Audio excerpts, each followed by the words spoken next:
Assalamualaikum warahmatullahi wabarakatuh dan selamat pagi. Terima kasih karena sudah meluangkan waktu dan bersedia mengikuti kegiatan konseling karir hari ini. Perkenalkan, saya Vina, selaku mahasiswa Fakultas Psikologi Universitas Bosowa. Pada kesempatan ini saya akan berperan sebagai konselor yang akan mendampingi Anda selama proses konseling berlangsung. Hari ini kita akan memulai sesi pertama dari rangkaian konseling karir yang terdiri dari 2 sesi. Pada sesi pertama ini kita akan melakukan wawancara atau pemeriksaan psikologi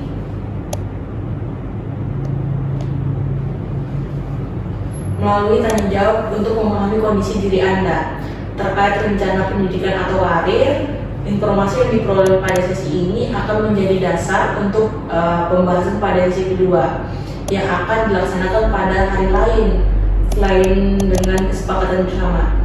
Pada sesi kedua nanti kita akan bersama-sama membahas hasil dari sesi pertama, mengeksplorasi alternatif pilihan karir dan juga menyusun langkah-langkah yang akan kita lakukan sesuai dengan potensi dan tujuan yang ingin dicapai. Oleh karena itu, saya berharap Anda dapat berkomitmen untuk mengikuti kedua sesi ini hingga selesai agar proses konseling dapat berjalan sesuai secara utuh dan tujuan yang diharapkan dapat tercapai. Sebelum kita mulai, saya ingin menyampaikan bahwa seluruh informasi yang Anda berikan selama proses konseling akan dijaga kerahasiaannya dan hanya digunakan untuk keperluan praktikum akademik.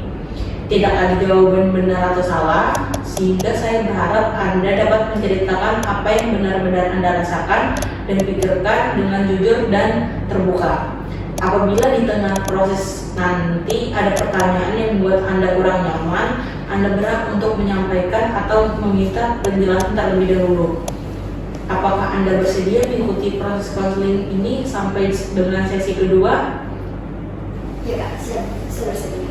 Apakah ada hal yang ingin ditanyakan sebelum kita mulai? Kalau untuk sekarang saya rasa tidak. Jika tidak ada, kita mulai sesi ini.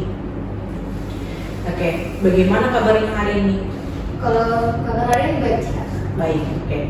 Bagaimana kegiatan sekolah hari ini? Kalau kegiatan sekolah saya akhir-akhir ini tuh kan sekarang sudah masuk masa libur. Cuma karena mungkin dibilang tergabung dalam organisasi, jadi dipadatkan sama yang namanya latihan untuk penampilan untuk menyambut LSK. Bisa diceritakan lebih spesifik lagi? Oh, ya, contohnya saya kan di sini tergabung sebagai majelis permusyawaratan kelas. Di sini kan kami ini menampilkan semacam dance begitu, bagaimana apa sih yang dapat menarik anak-anak supaya anak-anak ini tertarik dengan organisasi kami, bagaimana supaya mereka bisa masuk ke organisasi kami. Jadi kadang kalau dalam waktu 1 bulan ini kan kami persiapan seperti latihan, bahkan kami sampai bikin berbagai konten-konten.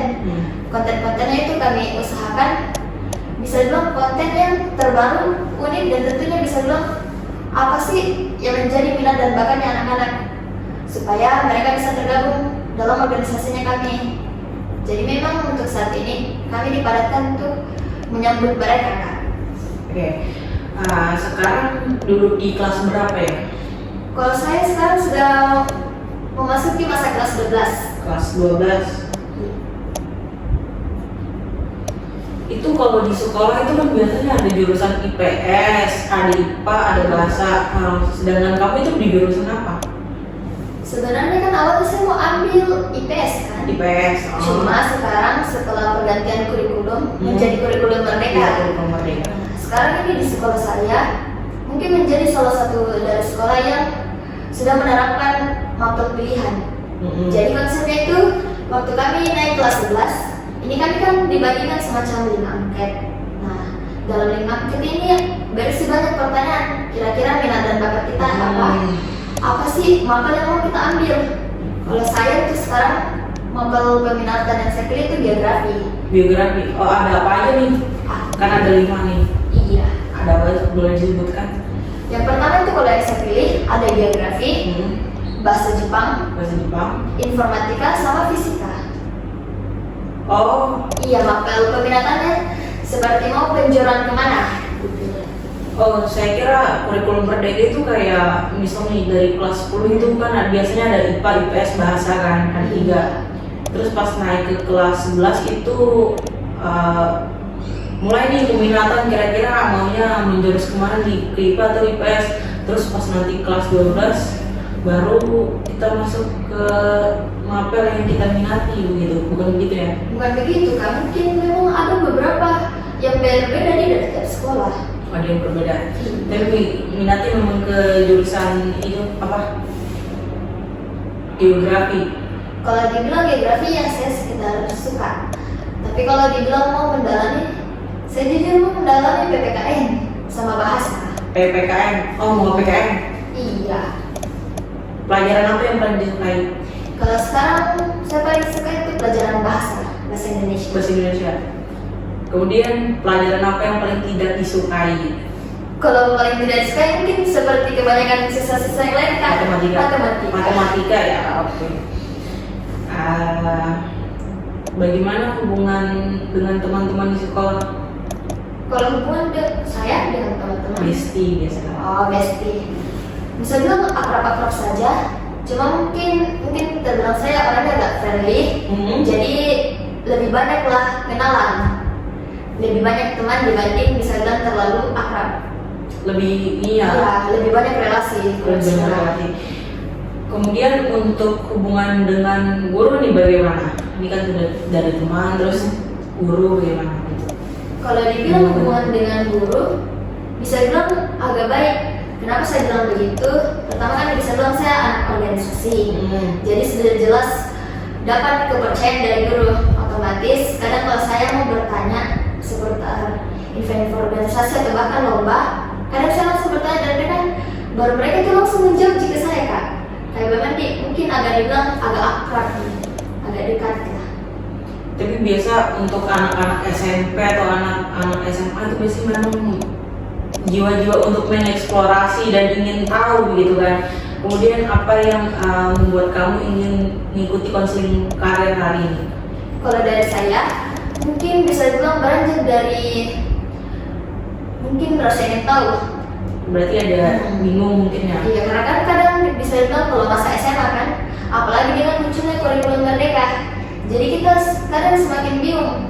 Karena kalau di konselnya sekolah aku kurikulum Merdekanya itu kan kalau di sekolah-sekolah lain contohnya SMA 14 itu mereka konsep kurikulum Merdekanya itu bisa dibilang penjuruan sesuai karir.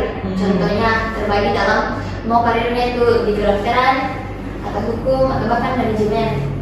Kalau di sekolah saya itu tercampur. Jadi dia itu pencampurannya berdasarkan mapel yang disukai saja. Nah kadang itu yang bikin saya bingung. Kan contohnya saya suka geografi, tapi untuk lanjut dalam bidang geografi itu saya tidak ada minat. Saya justru minatnya dalam bidang bahasa dan PPKN. Itu yang memutuskan saya untuk, saya perlu ikut ini. Bagaimana saya akan terdalam, bagaimana saya cari tahu sebenarnya saya betul-betul bisanya itu di bagian mana. Seperti itu kan. Hal apa yang paling sering sekali dipikirkan untuk masa depan atau di sekolah gitu? Oke, kalau untuk masa depan nih mungkin tidak jauh-jauh banget ini. Paling bisa dibilang untuk bagaimana sih caranya saya supaya bisa lanjut kuliah. Bagaimana caranya saya supaya bisa masuk. Contohnya kan bisa dibilang di sini sudah terbuka SNBP, SNBT, TBK. Ya apalagi sekarang sudah tambah dengan yang namanya TKA. Apa itu TK? Tes kemampuan akademik. Itu yang memvalidasi nilai rapor kak. Kadang itu yang bikin saya juga bingung. Jangan sampai kalau saya umpamanya saya pilih SNBP, saya justru tidak fokus di SNBT. Saya tidak fokus untuk belajar mengerjakan tesnya. Ya tapi kadang saya juga takutkan kalau saya umpamanya saya fokus di SNBT saja, justru malah ketinggalan di itu kak, mapel-mapel seperti itu. Contohnya kalau mau TK kan kita itu harus belajar kan. Nah saya takutnya malah jatuh di situ nilainya. Berarti ada ketakutan tersendiri, terus bingung. Iya. Bingung pada langkah-langkahnya sih. Karena jangan sampai saya pilih ini malah yang lain ketinggalan.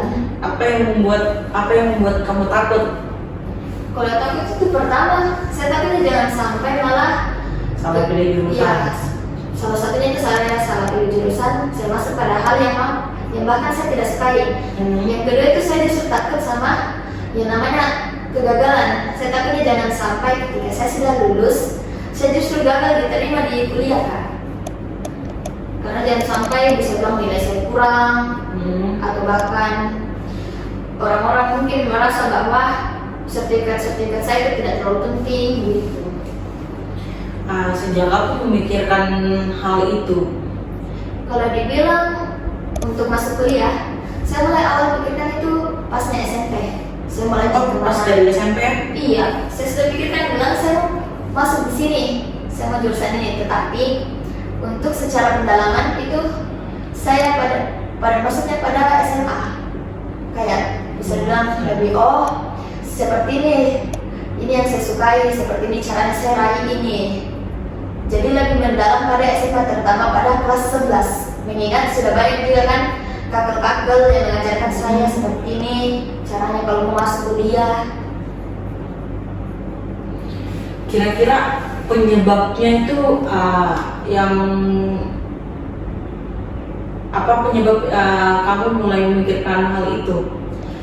Bisa dibilang kalau penyebabnya kenapa saya pikirkan, karena kan kadang juga biasa kalau anak-anak SMA sekarang masih sama zaman-zamannya waktu-waktunya itu mungkin pada main-main dengan seperti tadi yang kita bilang eksplorasi lebih dalam, apa-apa saja sih yang kita sukai begitu. Cuma mungkin kadang kekhawatiran saya tersendiri tuh karena memang takutnya itu gagal, jangan sampai saya ditolak sama kuliah. Itu bikin saya merasa bahwa saya harus tetap bisa kejar ini, saya harus bisa pelajari banyak hal. Seperti itu Kak. Tapi ada bingung memilih jurusan nggak sih? Kadang itu Kak. Berarti iya ya? Mulai kan tadi saya bilang saya sudah memikirkan mulai dari SMP. Waktu SMP itu kan saya bilang, saya mau masuk kedokteran. Ternyata ketika saya mulai masuk di SMA, bisa dibilang nilai biologi sama kimia itu rendah sekali. Yang tinggi malah nilai IPS seperti bahasa. Makanya bisa bilang, apa sih yang bisa saya raih dari mempelajari ilmu bahasa ini? Dan mungkin juga sudah banyak bisa dibilang kayak perlombaan yang paling masuk di FYP-nya saya itu Model United Nations. Itu seperti lomba-lomba diplomasi Kak. Dan saya rasa dia bilang di situ, saya suka ini, saya kan bidangnya suka bahasa, memang saya suka berbicara, terlebih yang namanya public speaking. Maka dari itu saya coba cari, kalau seumpamanya saya tekuni ini bidang, kira-kira karir yang bisa saya tempuh itu apa? Dan saya dapatkan itu seperti diplomat Kak. Nah, ketika ini memasuki diplomat ini, dari yang saya baca dan saya search itu kita masuk ke namanya hubungan internasional kan Kak? Ya, HI. Tetapi ketika saya mempelajari HI itu seperti apa, saya bisa bilang temukan sedikit kekecewaan. Kenapa itu? Karena bisa bilang ini HI. HI ini kan memang dia dipersiapkan untuk masuk dalam ranah diplomasi, diplomat. Tetapi setelah saya cek pada jenjang karirnya ini diplomat itu terbilang susah Kak. Kenapa? Bisa dibilang diplomat itu dia tidak terlalu banyak peluangnya, tidak terlalu luas lingkup kerjanya. Terlebih bisa dibilang itu yang bisa kerja di diplomat, contohnya Kemenlu itu orang-orang yang punya pengalaman tinggi. Seperti itu tidak cocok untuk saya, tipikal orang yang mau langsung kerja. Makanya itu sekarang saya fokuskan kira-kira apa sih yang tetap bisa masuk ke diplomat, tetapi saya juga bisa bilang punya peluang karir yang lain. Jadi ada rasa kebingungan, terus kan niatnya memang mau di diplomat cuma karena memikirkan prospek kerja depannya, begitu kan agak susah. Jadi memang pilihan jurusan apa sih yang ada di pikiran pada saat ini? Diplomat itu, atau bisa diceritakan? Iya, kalau diplomat itu kan tadi sudah saya bilang saya pikirkan HI, cuma HI kayaknya tidak terlalu memungkinkan. Maka dari itu kadang saya cari apa sih yang tetap bisa bikin saya masuk di diplomat tapi punya jenjang karir lain. Dan saya dapatkan itu hukum. Hukum kan terbagi. Untuk sekarang ini saya meneliti di bagian hukum internasional. Hukum internasional. Ya, supaya bisa tetap dapat di diploma. Oke, bagus. Seperti itu. Kenapa memilih jurusan itu? Kalau dibilang jurusan hukum, mungkin dibilang pertama, banyak orang bilang hukum itu menarik. Ya kan? Yang kedua juga bisa dibilang, tadi juga saya bilang bahwa saya minat dalam berbahasa, apalagi public speaking. Dan saya rasa terlebih juga dalam hukum kan memang membutuhkan tipikal orang yang lancar berbicara, tahu apa sih yang harus diomongkan. Terlebih juga dalam hukum itu memang butuh penalaran yang tinggi, penalaran kritis, dan saya merasa bahwa saya ini memang tepat untuk bergabung dalam ini. Meskipun memang kadang ada rasa bingung juga kan, saya ini mau masuknya dalam bidang apa, hukumnya hukum apa, hukum pidana, hukum perdata, atau hukum internasional, seperti itu Kak. Dan mungkin memang beranjak dari bahwa saya merasa bahwa saya cocok di sini di hukum, jadi mungkin ada baiknya saya meneliti lebih lanjut bahwa saya perlu masuk di hukum. Kalau nih ternyata salah memilih jurusan, menurutmu apa yang akan terjadi? Kalau saya, anggaplah saya pilih jurusan, saya masuk di hukum DIHA, baru ternyata saya tidak terlalu suka di dalam. Itu kan salah satu takut jurusan juga, salah jurusan. Mungkin yang saya lakukan pertama, saya pasti telisik dulu kenapa dari awal saya pilih ini. Apa sih yang menyebabkan saya betul-betul menggebu-gebu maunya di sini? Yang kedua, pasti bakalan saya bicarakan dengan orang-orang lain. Kira-kira kalau seumpamanya ataulah kakak begitu di posisi yang sama kayak saya, apa sih yang bakalan dilakukan? Dan mungkin dari berbagai jawaban-jawaban orang-orang, mungkin itu yang akan saya coba telisik lebih jauh, akan coba saya renungkan kembali, dan mungkin akan saya coba carikan solusi. Mengingat mungkin dibilang susah juga kalau mau pindah jurusan kan Kak. Jadi pasti kemungkinan besar saya bakalan coba untuk bertahan, coba cari bagi kesukaan baru dalam bidang hukum ini, dan akan terus saya jalani sampainya saya lulus seperti itu kan. Misal nih, kalau ternyata salah pilih jurusan nih, hal itu akan berdampaknya ke siapa? Kalau dibilang saya salah pilih jurusan, mungkin paling besar pasti berdampak ke saya, karena kan saya yang alami, menjalani. Yang kedua juga mungkin pada orang tua saya mungkin, karena kan pasti saya ceritakan bahwa saya merasa seperti ini, dan tentunya jangan sampai mendapatkan kekecewaan dari orang tua bilang, kamu kan yang pilih ini, kamu yang maunya di sini, kenapa malah kamu jatuhnya ujung-ujungnya malah tidak suka, seperti itu. Berdampak pasti mereka juga. Kenapa takut mengecewakan orang tua? Karena bisa dibilang orang tua kan betul-betul maunya saya kuliah dan jadi kuliah. Saya juga sudah utarakan ke orang tua bilang, mungkin bagusnya saya lanjut di sini. Kalau orang tua bilang, kenapa tidak coba jadi dosen kan? Coba jurusan lain begitu, karena takutnya saya gagal. Jadi seperti itu Kak. Mungkin bisa bilang orang tua kan maunya saya kuliah, tapi dalam jurusan yang lain yang lebih aman. Sedangkan saya pilihnya ini hukum. Sedangkan mereka juga takutnya bahwa jangan sampai malah, kalau hukum kan bisa bilang juga sudah ditanda tanyakan bahwa ini penganggurannya akan tinggi, bahwa peluang kerjaan juga akan sudah dimasuki banyak orang lain kan. Apa yang membuat kamu yakin kalau di hukum itu banyak penganggurannya?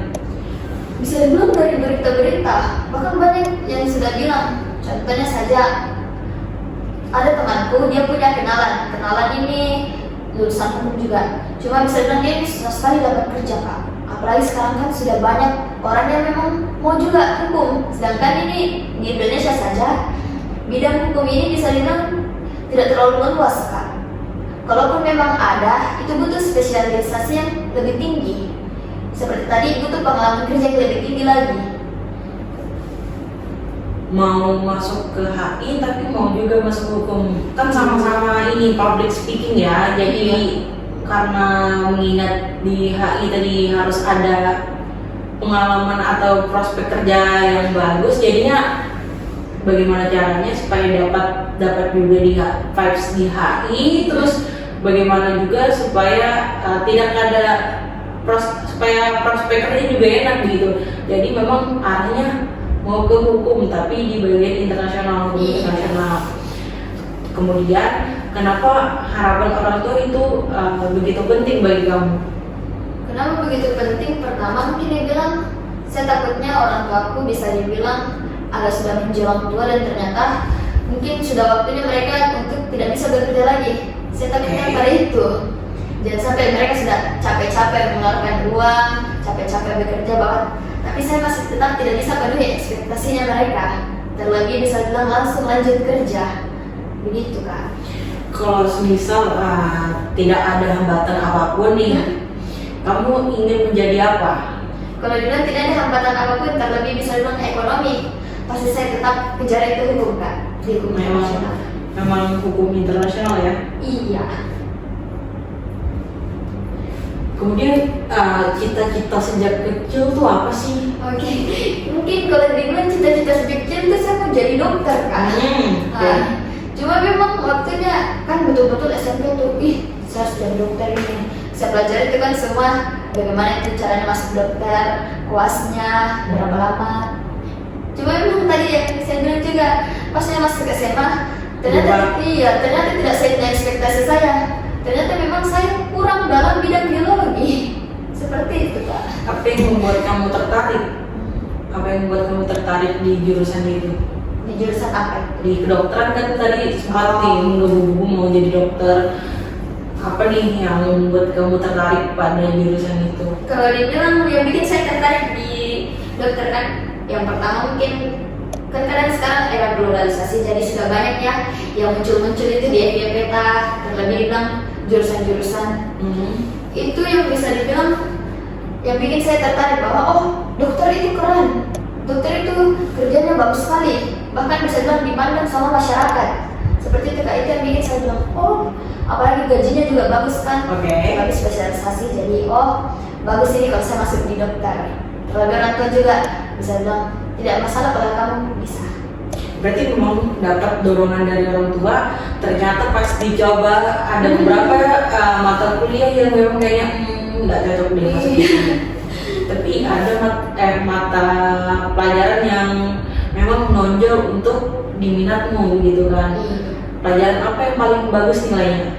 Kalau pelajaran paling bagus nilainya itu pasti bahasa Indonesia. Bahasa Indonesia. Karena dia selalu meningkat. Kalau dinilai KPK itu untuk sekarang itu darinya kelas 1 itu pas nilai tertinggi itu 94, naik sekarang sudah sampai 97. Oke, bagus ya. Bahkan yang semester lalu saya dapat 98, itu kan nilai tinggi banget. Menurutmu apa kelebihan yang kamu miliki? Oke, kalau ditanya kelebihan, mungkin kelebihan yang jarang sekali kadang orang-orang bisa dapatkan kalau tanpa belajar, itu pasti public speaking, berbicara. Public speaking. Iya. Terutama mungkin saya juga dipercaya untuk menjadi MC. ketua. Iya. Oh. Kadang juga menjadi MC. Kalau untuk sekarang saya sedang meniti dipercaya menjadi ketua MPKI kita. Mungkin bilang karena kemampuan berbicara juga dan tentunya bagaimana bernegosiasi dengan orang lain untuk mencapai kesepakatan. Kalau teman-teman mendeskripsikan diri kamu nih, mereka biasanya mengatakan apa? Kalau deskripsikan saya, mereka pasti bilang itu, oh, seorang yang mudah sekali bergaul. Baru kadang juga apa ya, terlalu ekstrovert dan kadang jarang marah. Seperti itu mungkin karena terlalu friendly juga mungkin ya. Prestasi apa yang pernah kamu raih? Boleh dijelaskan atau diceritakan mungkin Iya. prestasi? Kalau untuk prestasi mungkin prestasi akademik dulu, itu saya bisa raih 3 besar. Pasti dari 3 besar dari SD. Dari SD? Yes, bahkan sampai sekarang. Setelah itu saya juga ikut dalam yang namanya bidang OSN. Nah, yang tadi saya juga ambil bidang OSN geografi. Karena sudah saya tanya juga guru kan, itu OSN-nya OSN seperti apa saja yang bidangnya. Ternyata ada di geografi. Jadi makanya saya pilih geografi. OSN? Iya. Terus ada dalam prestasi non akademik kan. Non-akademik? Kalau non akademik ini saya baru saja ikut yang namanya Unlot by Universe dari Fajar. Itu bisa dibilang saya terpilih menjadi top tim dari sekolah saya, mewakili sekolah saya.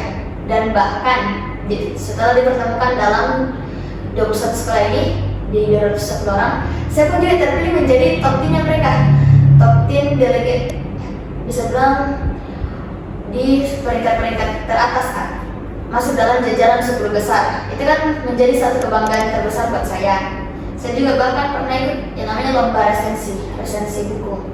Cuma memang mungkin masih belum lolos, tapi mungkin bisa dibilang menjadi kesempatan yang bagus untuk saya karena bisa membuka relasi lebih banyak lagi ke sekolah-sekolah. Dan mungkin untuk prestasi yang paling membanggakan untuk saya saat ini itu dalam bidang organisasi. Untuk sekarang bisa dibilang saya punya beberapa jabatan di organisasi-organisasi lain. Contohnya kayak tadi NPK di sekolah saya menjabat sebagai ketua. Terus ada himpunan keagamaan di sekolah saya juga, saya menjabat sebagai sekretaris. Dan yang paling membanggakan untuk saya saat ini, saya bisa tembus di forum MPK nasional. Bahkan saya bisa menjabat sebagai sekretaris umumnya kak. Saya rasa itu sangat membanggakan untuk saya karena memang saya ini dari Sulawesi, dari daerah yang bahkan bisa bilang mungkin orang-orang luar tidak kenal. Bahkan saya bisa bawa nama daerah ke nasional. Kegiatan apa yang paling bersemangat nih bagi kamu? Kegiatan apa biasanya? Kegiatan yang paling bikin saya bersemangat kan bisa dibilang seperti ini kak, yang lomba-lomba begitu tapi sambil berbicara. Bahkan sampai mengeluarkan ide-ide. Mungkin yang untuk sekarang itu seperti parlamen remaja kan. Nah di situ saya sangat menggebu-gebu. Kenapa? Karena dia di situ ditampilkan yang namanya CV. Apa-apa saja yang sudah kita raih, apa-apa saja yang sudah kita lakukan. Terlebih bisa bilang kita diminta untuk buatkan ide yang betul-betul menarik dan tentunya bisa dilaksanakan. Itu yang paling saya sukai. Terlebih kita juga bikin video kan dalam berbicara juga. Seperti itu. Dalam memilih pekerjaan nanti nih, apa yang paling penting menurut kamu? Kalau dibilang pekerjaan yang paling apa sih yang paling penting dalam menentukan pekerjaan yang saya mau? Pertama itu mungkin kenyamanan. Iya. Pasti saya cari tahu dulu. Ini apa sih yang mereka tawarkan? Feedback apa yang dapat mereka berikan ke saya? Kalau saya kerja di sini selama ini, apa yang akan saya dapatkan? Setelah itu, kayak tadi kak, kenyamanan dan feedback dari mereka. Yang kedua pastinya gaji. Gaji ya. Iya, karena jangan sampai kan bisa bilang kita sudah kerja mati-matian ternyata gajinya tidak seperti itu. Tidak bisa bilang tidak pas dengan apa yang sudah kita lakukan. Seperti itu kak. Apakah orang tua memiliki harapan tertentu terhadap pilihan karir kamu pada saat ini? Kalau dibilang punya harapan tertentu, iya. Kalau dari orang tua itu kan mereka tadi kan saya juga tadi bilang bisa dibilang itu jurusan yang saya mau dan yang mereka harapkan itu berbeda. Orang tua maunya apa? Kalau orang tua dia maunya saya mendalami dalam bidang pendidikan. Iya contohnya supaya saya bisa menjadi yang namanya dosen. Ya mereka maunya saya dosen. Kenapa? Karena kalau saya lanjut S2 kan dan mereka masih sanggup untuk membayar, saya bisa kerja di dosen kak. Seperti itu. Dosen kan banyak nih, sama jurusan pendidikan juga banyak. Tapi mengarahnya kemana nih? Entah itu ke biologi kah, atau ke guru SD kah, atau apa? Bisa dibilang kalau orang tua mungkin itu tidak terlalu paham juga kan. Dosen itu mau dosen yang mana? Mereka tanya bilang dosen saja. Cuma mungkin saya sudah agak bujuk mereka. Mungkin kalau papanya masih diberikan mereka juga kesempatan dan saya juga untuk tetap melanjutkan pendidikan di hukum. Saya mau coba ambil dosen di bidang hukum di bagian S2 kan. Lanjut seperti itu. Jadi ada perbedaan ini ya, kayak ada perbedaan pendapat, anak maunya di sini tapi orang tua maunya di sini kan. Tapi memang kalau misalnya tidak ada keminatan biar orang tua maunya kemana, tapi kalau anak tidak ada keminatan itu bakal susah juga sih, karena yang menjalani kan anak gitu kan. Kemudian bagaimana pendapatmu tentang harapan mereka nih? Kalau dibilang pendapatku sama harapannya mereka mungkin dibilang kayak aduh mungkin takutnya ini bagaimana nanti nih, takutnya jangan sampai saya tidak bisa penuhi ekspektasinya mereka. Tapi setelah dipikir juga jangan sampai malah saya justru korbankan diriku sendiri. Kalau berbeda pendapat dengan orang tua, apa yang biasanya terjadi? kalau dibilang perbedaan pendapat sama orang tua, contohnya tadi itu jenjang karir. Kadang biasanya mungkin kayak orang tua aku bilang, oh ambil saja yang ini, tapi saya tetap ngotot mau ini kan. Kalau kadang biasanya saya carikan solusi kayak penengah tadi. Kayak tadi mereka bilang mau saya mau jadi, mereka bilang sebaiknya saya jadi dosen. Sedangkan saya bilang saya mau tetap menjadi hukum. Kayak tadi saya carikan solusi. Jadi dosen di bidang hukum saja kan bisa. Gitu.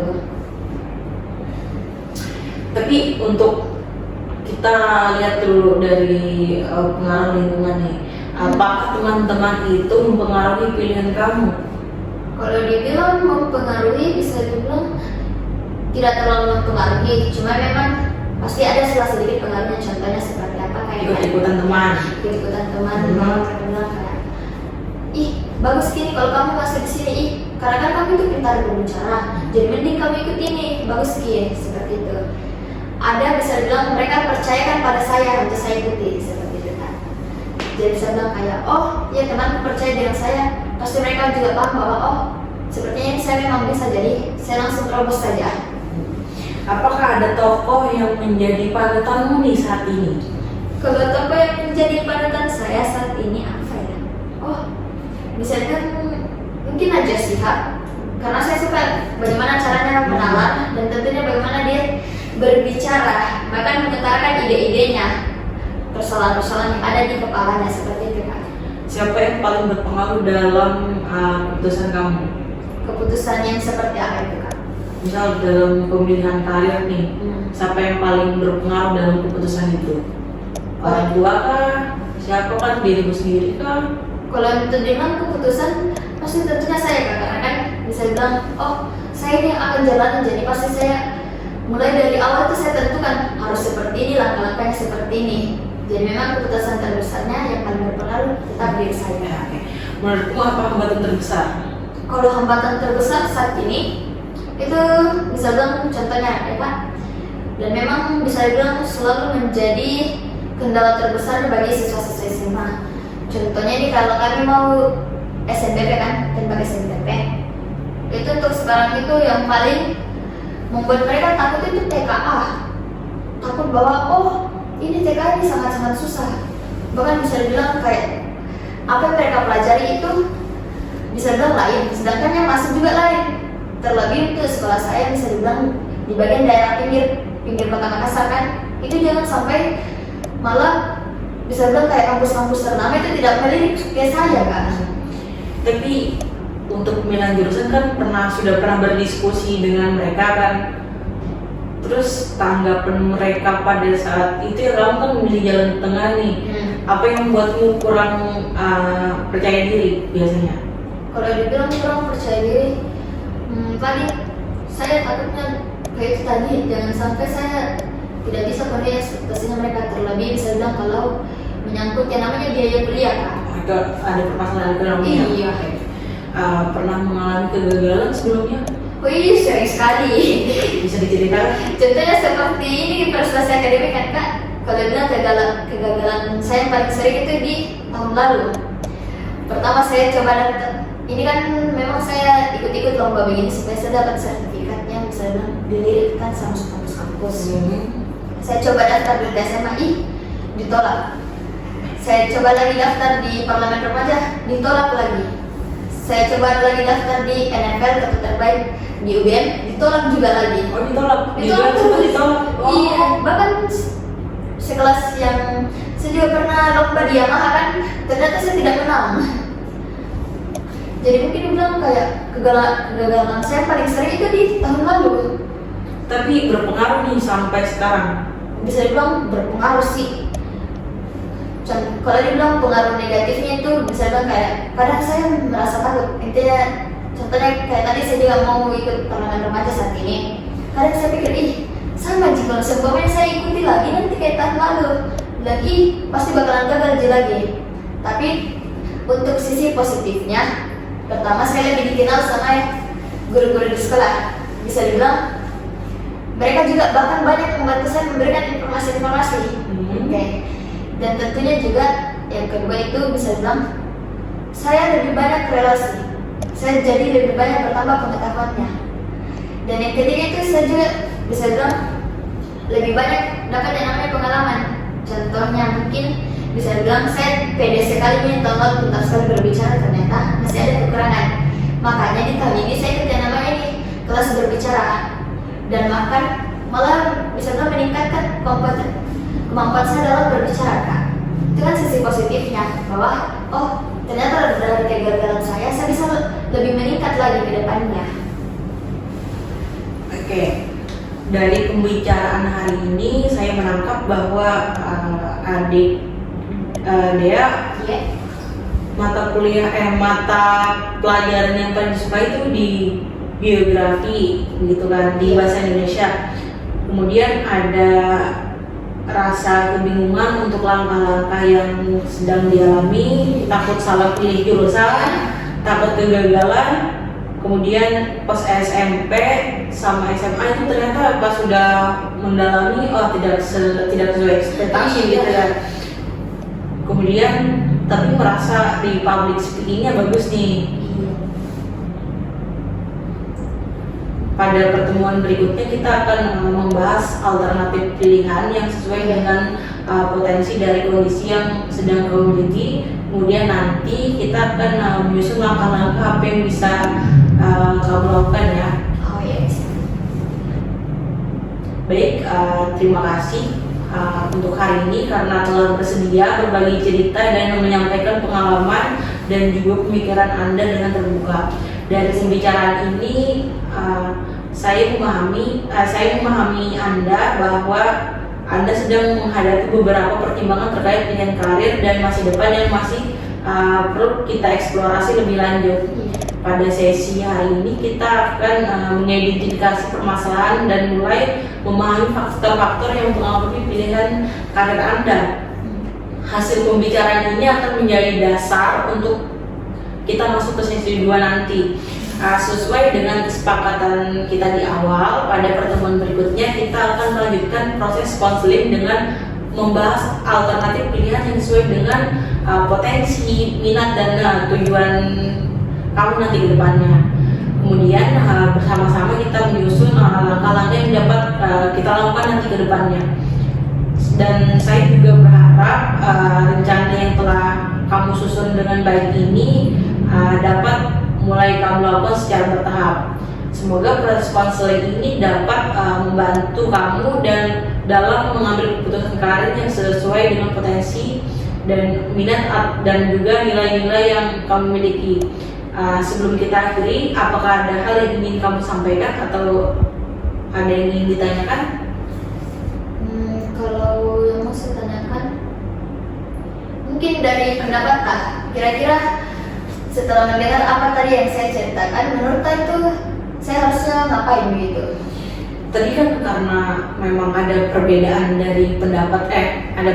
pendapat dari orang tua kan, tapi memang public speakingnya juga oke, dan kamu sesuaikanlah kemampuanmu dengan apa yang sudah kamu miliki. Jangan ikut-ikutan atau FOMO sama teman-teman yang biasa ada, teman masuk perawat sih, aku juga harus masuk perawat. Jadi jangan terlalu FOMO atau ikut-ikut. Sesuaikan dengan kemampuan diri sendiri gitu kan. Oh yes. Jadi saya mengucapkan terima kasih atas kerjasama dan keterbukaan Anda selama proses konseling. Saya berharap Anda tetap berkomitmen untuk mengikuti sesi kedua nanti agar proses konseling ini dapat berjalan secara optimal. Sampai bertemu pada pertemuan berikutnya. Semoga Anda selalu diberikan kesehatan dan kemudahan dalam setiap langkah yang akan diambil. Assalamualaikum warahmatullahi wabarakatuh. Setelah kita melakukan proses tanya jawab tadi kan, sekarang kita akan melakukan tes minat dan bakat nih. Saudari diminta untuk menulis nama, usia, pendidikan, dan tanggal hari ini. Oke, Boleh. Nomor apa ini? Nomor Tidak usah. Oke.